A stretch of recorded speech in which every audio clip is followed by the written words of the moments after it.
Number 1. Aman Koroma. Kronum Kumase. Why a complainant? Pachoya mumlen and mumaye. Penny Pebby and what's on. Accuse Daniel Kofi Sapon Abrepo Junction Kumase court. All die in court. Piao. Papa. Me pacho me wababro. Mi wo Quran. Na mi wo bodua. De ahi na agidi. Mpacha mi so tire konkon. Yo. Why ma say wa sister ba so de bodua de o mpe. Famane, fansani fan kutem na page akosoro ba fefe. Eya me amankonoma. Mpacha ya me amankonoma. Mi kura me Bible. Mi kura me Bible. Asema me bekan. Asema me bekan. Nukure turodo. Nukure turodo. Kontompon ka ho. Kontompo bia ka ho. Onyame boa me. Nyame boa me. Order in court. Oba pawie. Mami pamucha ewe de me ba ha ye boko so nya boko sa. Yes am. Emra kakra ni me ne be ma bi etnan. Nne wo mamu nan. Aye fen ku fidane. Na ahyase ne ye wo wasa ene ye tena ye nti nyinsen mu no nya aboso me nan. Ena oye ne se okoni krom kakra ba. Me hwe na ni ma wa ma. Ti me nya aboso me nson ena me ame koye. Na me koye kasem so na mawie je chesanka me beto aso. Ena mde nyinsen ye nti me koye na akola wa wie JHS. Na na moto ya mo desesi be papa. Ya ba fichiri mu se gongongo ilele ile ni ade awom to aso e. Mpacha me koye na message me feso. Ema o ka chem se de me ngumanum sitie no. Obemma wo krom ho a eye esu hu blood kwan no. Eno bro kroba esu. Lakeside, Lake Bosumtwe. Okay. Nti me wo ye no. No ka chem se nko obaje akra no na school bitu omo so a ye bepo so. Na nko omma ko school. Me hwe ni mo amaka. Ti mi benya beka be bosum na otwemienu amanya bosum na otwemienu no. Na me kwen se ne obetu kwan akọ nkran akodi pa kakra. Ti minya bosum pepepe master ni Mr. Ting ento kwan kitenkiti bi. E ma akra wonya bosum yensa kro master ka che me se minimu no ba hfi anadu bre. E na ho fi tantan kan sem bebre. E jama ankasa. Kesire hu. Ti wona me koya ma me konya abosum nkono. E na be ma ne bae. Ti be ma ne bae na e de asem no. Nya me mpo na me ka che obi mpo na tie e no friend. Odi asem tu ni wosi o ma ne nwale me etwa se meko na kasa mu so meko ofoforo no na onana te ase nti o ma ya asase se yenye asase ne da ho nti wa obetima ba bia obeya akoduru bia eye wo ne oyere ne o ma edi ukru ne nana mpache mekru ne nana okay e ma onana mu nyina o ma mu nyina ate ase nti me so me ye adwuma no se de se me ye koko na fine timna o ka se me nko na mekoye no be ma ne san akotena sankore e ma mi di na che san se na me mpese mewo ha awo ha ti me san di na chi ne koyi ampa me koduru ye na mu na masete se ma ba ho e no ka kire ne se wo ba bi o pese wale no wase no se wo ba bi o pese ne ba no wale no enti se wa wale na anya de so be ma awale mti wate se me ma ba kromo ti se ma ba kromo de e ne ono so be kire ne ba bi ayewo no so be wale bi yankan bi nhye mami ye wo ha obaye nim nie ade o se na sese o me wale bi 3 days na me kunu yi ma afie man pa ba kaka oni oba ne nam mpachan emema won poda wo de be ko wo ma ko ju ma na obaye eja meje ma ade na eti ho ene mu nsem de bebre enti se mimi wo ho na ono so ko ne kuro mo enti menya meti kokoo no wo sankole ho na mdisika na mane no na ode ye ho de ne eye saa na edi to free e ho 2012 ene ye ko mu krom ho ye ko mu krom ye ko to akoko ni so nti brebre bi onu metan se opese okoye me ho ade na ye pe protect akra nti ska na ye benya no o ma ye nti ska ne so na emom no ye de besie se de be ya ada achi bi no aho kire bi e ma ye so meje etum eka eye de se oye ene ehweso no mami wo ho so obi eti onim me ehweso ene na yeti koko na asa de ye koko na nane se ye mfa no eye ni ya enti 2014 me one of buy sama me pese me kokuma se na me koye adwuma kakra na yiminya sika ya de abeso de anya no so na so tena ayi koko no na minya sika de abeso de anya so na de se ye bia no ye di aye am okoya bosome mente be menka na hina be ma yiko me frɛ na ne fo adum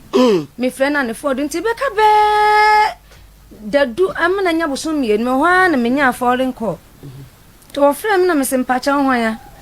no se ama na me se mpacha ya me na ya ho ya na se ye ukru brakofi na me se na de ba bia we de de na akonya sa number we wo se ama fa che me na se me kra wa enka wo ma me nko ato sa me ya adwodo me ko fa ye book ihwe mu aka ple na sa ta no okro be so mpacha sa be no ko Libya ti Libya no no frɛ wo no no frɛ me no wo yi sika ni nyina akɔ de be ne se meto aso ti sa be na me na enkra nan ewo sa bre ni ma wo de tu kwan na me ne ba keto nkra nyanya afi me ko so to aso ye adwuma na te durubre bi na ya re nkitenkite bobbo me saa na me ma me ba ho se oba be hwe me to be nam da hospital no ka sa ama na wase aba me se ma me da bio no wate nem se wate na ma me ka se ne wo ko ti ma me se ko duro ho na wo chi aye no was ma me ka kire wo ba na so opene nkwa onya me ba ma me ti sa ahoto de ahoto onya bida wasem mpa chan na ma me se ko na dem ba no ya wo de wase an de me ka na me ka me tina ho ma nkasa enti be se ye yi me ebe fie no still na yale ne nko eno mo lo fem na de me beto plan so na sa bre no so me be ya na mabokoko kakra be 1.5 bag egubuom ena me frɛ me kra che ne se onkonko tu koko no na onya kakra obenya bi om de aba be yim to so okodo na masene ne ma ne nana no ti koko no ho a omutu so o na dan na wase ayi wase metu so te wase an ma me de ma me ba kofi nti woni ho a woni ho kwan ese wo tumi se okokoko no ho ekote satan no wa wo san ba cha na me na wo mamu nan me ne kita nkra nan no se senti ene wo frem na se bra nya hwe me nko na hia ti so so onfa ma me no be fa onfa sa pension na me shanti ma anya madwe se me ne wo mo betwe na ya ka asem tenten bia metina ho na kakra na yekotra sankora so yekoko kakra bi wo ho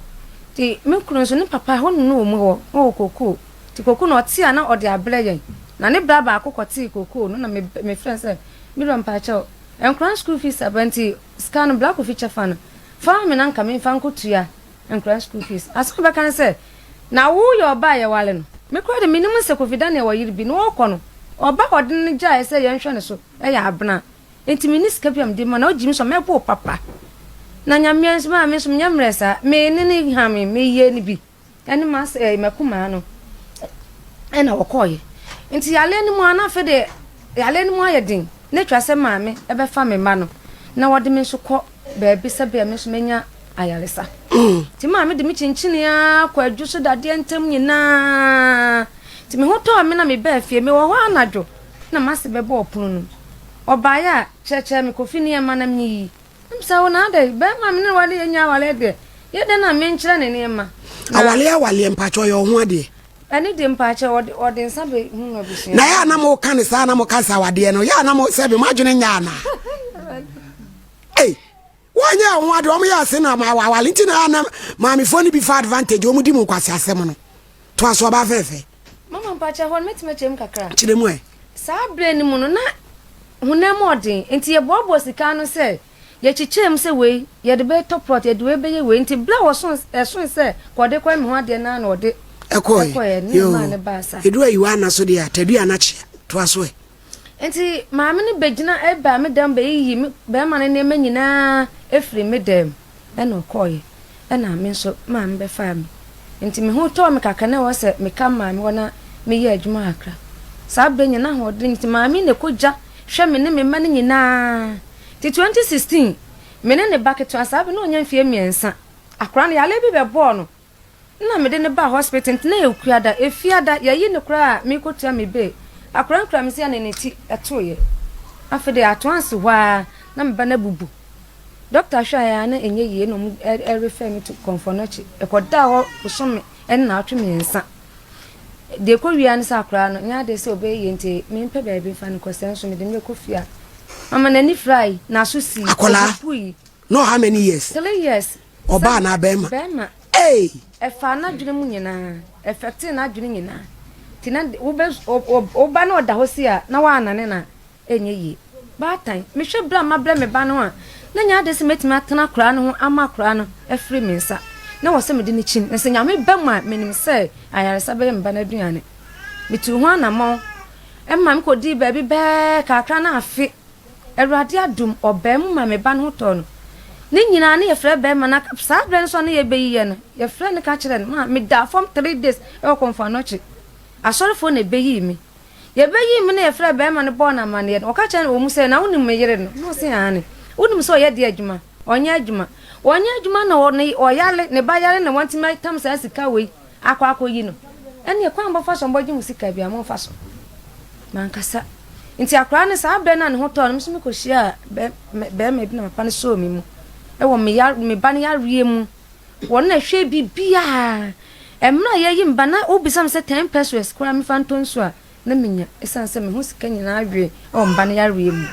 na pa be ha da o masia ene de ma ye bla o ba yale sa no a wo wa yale bo a ukohia be ma ne ba yale hwe ho no be hia wa na na mpra ne ndada mpa cha na me nim ni ba bi o no wa anka se wo pe me na mo wo be hu se me ma ho kire na me wo mu no boa wa no se ya e me nyi fa ho ela wallahi yankoi nti o hwe me ma no oh fine 2016 17 na be ma no me frɛ no ka kire ne se me sɛ ne se nka o ba be dan amanga o so ni bi nti 2018 na o man dan for back o kuma se a eba hwehwe ye kira kwa na obla 1005 ukun na sa ta won ni ntamte out ni kadisen na sa brand from 2016 na akra na yare ye na ye te ne nkan kakra na de e free ho ba no ya ante ne nkan biem na me frɛ na unya no nti bla na ti no da so libia ho me pa chan nti bla na o ma no eba on kakra ti 2018 no ma bla ne bla me 1005 2019 scam 2020 em na covid ne ba yi mu or send you scar 3 times. First one my 500, second 700, and a third one 500. From 1st January 2021 to 2023, woman, Missika Yedinya 5,900. Na kasa mun so menene ba penny na obe wie school. Na me friend catch them. Ti asmo catch me say no project bi a wo yen den. Ti so kasa akra ne ento school so a ontimi nya ne project no. E be ye ne say me ma akra ne nyai. Nse bra akra wa wie JHS woni we se mean se o untua school fees untua hwe afi na the 1000 abraye nkra 4 ba man pa ba me fansa akonto mu asem menim se dabi ebeye enti na me show bepre na so ya ma mani atoto me nsem esan se me no na abra fitie mo frase sika ye nya ye nyina da wa ma mu 10 pesos asese adwan asese sika ni kwa ukwa ebusumi num na abra $1,000 abe na osesa ye 3000 uche se fa we ma we fa we ma mami fa we ma we emma sika ni san kakra kai fridge em tim de toye fridge mi yale mu kwa me ton fridge no e de hwe me ho yale enti asan be kan acha mo sian man not knowing say na wode na busuan form yensa e be fa wo makọ libia ho mpa cha enti se mi ma me ba ko school na onti me fa busuan no enko apai opportunity so mi mu ma me ko gi bosia e de akra no e ko school me no ka say woni ba bia me man ekra obi akọ school second one enso wo ba wie sabe na nyame ado waba oba next year next month no onya 1 year obedru ye na mka chense bra sofo nso ba be wie school no see yo wate inti January ni mu na me friend no ka chen me say na akra na school na wa wie no oba wa ama na ho gro nso inti sebe yanka ma akra na nyai na de me akra bia be wie school asin ma na nyai ade boni ben na me ma na ye sami mpu na makwa aware ana se me no watena ne se me hwe na asetena ne moa me a me kwa enka nkra ne nso no e se ogya me bo me so ana me kan bia be ma na afana adwira me ti do kan e kire me yan se me ma resource ne mra na schools ne mra se school ne ba wo hu do be ye me tena se twen ti school ne ba na me ka kire ne se bra school na ba wo no o ka kire me se de obenya ya 1000 se bra 1000 ye di akra ko SS ma hwe nkra 8 years nie usika ye dikra enu 5000 ba me fansa ya konto mu aso mentimi show se rade do ama wa ba e de na efeso de fansa nka oba pani afno wa wie school pani ne de me de abo me ho ti fansa we de afno wa wie nti hwe no o ka che me se onya 1000 na no benya de ama me ti sabe na pani na wo school na be fi na kra ne kasa no se da woni we se min sama me e fa so de me koy ti ade nti na wo mfa sofo en hye wo na wo mfa kra na enko school wo siska obenya no mami wo send this kan wie no ano no wo friend number enko wo friend number enko nti last 2 weeks ena wo bi friend me say what wo krunka na ya na o moan asem no kakra se be ya e breninti nti last 2 weeks ena wo bi enya ne number e secret number e de mami ena ye friend no ti me ba ne friend no se da wase na wo ye de na munya me number we wase da na se wo ba me nti se menya me number nka e hu hia se wo bi sa se nyina menya number no ena wase de asem wase da ya te se wo be wale 29th April I me de be na otwe nam de me ka akire wo ba wo se woni sika te wonye sika best 150 million plus e be wale dia before se wo bedru ho no ne yanso yetete ho otwen ye ma wale ne maso kopim se e ka ma me na bo ne bosin obode ye ko school no utua asena e mo akọ ene one akra na han bia na ade che wo frem ama wo fie na me se an oba ya kotodjogu fo pama che se me ma ne kwan no won wale ye no aboka pa so wale wi a do obia me ne be kanu se bla mental mouth ahoma so me me na chechire me nsa na sa abre na me nyansa enya ba bia mfa nsa na me de fa hin kopim so wale ne be ba so no isa utua me ka ma bonyina e de mame enu ni asem order in court way a fine case obapa mame ndagno so mfechiro kakra ma mo pesa ni takuda o kasa no se covid nim sika wo de bre wo no wo check ni nyina bo ma na 5000 say but me see from 2021 if see na meti here 5900 but wo be wie o kasa be wie no si ni sika modi krai no 4000 so se sika ya wo kan e bro sa anyway wano ne fomo ye mfa nkotwere ho adenti no ba oni be mate wa wo baako wa wo mienu miensa onye wo ho ade na sela na guso ne te eno sa ade na amoye no eye den a na mpacho mi mistake ba untimi ye ne ye bi enti sa ahase na because your program ye ya na esua de sebe obi nsu tia mpese mi hu ade kora ye ma mu nya sa akukuduro no etena sebe ensem hunu bi ho saa no mampacho mi ankasa meti de ade ma sa de ma we nyina ba so ne se o fa mi o me mo frase tina wa ba se wudi a wunyi no so no adwen ni mu bie sabre no obi oti mi nyina nim na ye di pa o pa no so kra no uji koko asa efu no bosume na de se bosume du ba akọ ene betu enti na oni bi okay enti me fanse ye na ye nyeska na ye de akọ edi enti na ma wase na wo ye osa na wo so nye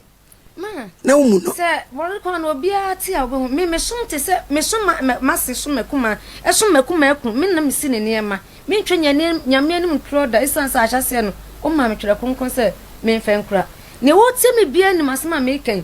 ma no antia mase da na me nima do kro hum because oka chem se hum bi kra me ene ne hum hia wase no mama sabe no ma wanya bo so me ba pani mi kun confident ye me dance ni enti de se sika sign na wo pe plan ho ma es emi pese me ne betwa asem tenten na ko ese menya no o ma me 30000 na fe won fa ne san share krata ase sabu so me bia enkran sika se na me de sa sika ya amade ana chese da ayi no so for po kwa bra be kwa stop awade okay I be je munya na mo frɛ no we de Paul wadwuma ba o ma se wa po kwa bra sa ya stop be mi nsakura pe eti o ai ko be stop eti ye nyantie na se tie nya botie bia na de obai ka no emu odedodo o ma se wa eti oyini ni meda egusu aye frɛ no ne me pa cho manya no mo frɛ ne ma ye oyini nya so manya no ono no ye se nko beba no na ne voice ne wan momi entie voice na nsa na so hima ma to aso ono kura ye se wo ba ha na fe de wanya ama ne se fifrɛ mu a wadum ne fon na ye tie wi a we de ye de taaye pokwa na be stop a de ni se si a eno anse be hunu ba bia o mo wale no na ya hunu de be ye nti me pese pike bebo abrante no ene no se be ya mo so matimi akasa ho yi yanko Jasanti, good morning. What I want to say? Make us a free SOMPA TV, Kumase. Make us a free SOMPA TV, Kumase. My friend is here about one family call. That's trying. It is 0247 after. A different number being a friend is here. Kasano ma anasese monhwe na monhwe ma ye na ye hunu de ewom na mo de mo san kran try no so otie yen so de a ye pese enya no ne ne twetwe nkomo na dawroma na ye tie ono so ne de ye de kwase abuo de ye mpe Make us a free SOMPA TV, Kumase. My friend is here about one family call. Sir, That's trying. It is 0247 after. Number ya. A different number being a friend is here.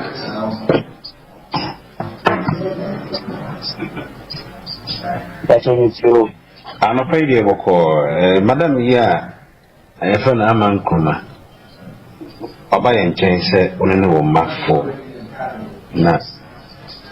for some time enkwada no hwemu no enkoyie the person e befrɛ